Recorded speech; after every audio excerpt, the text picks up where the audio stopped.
The Wolf and the Throne. A king was being crowned in a faraway kingdom. The kingdom was known for its opulence and grandeur.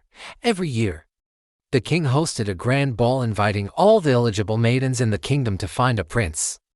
But this year, the king had an even grander plan. He wanted his son, the prince, to find a queen. And so he invited not just maidens, but also women of status from all around the world.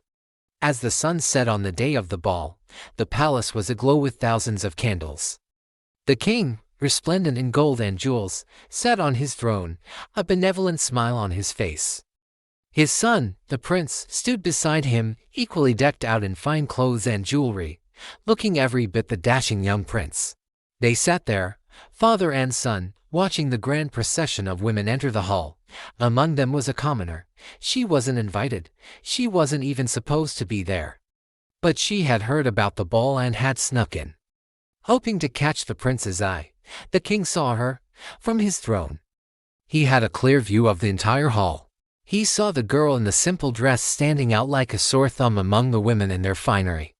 He saw the way the prince looked at her, not with disdain or amusement, but with interest. When the music started, the prince was the first one to step onto the dance floor. And who did he choose as his partner? The commoner. The king watched as they danced, his smile widening. Every parent wants their child to find love, to find someone to share their life with.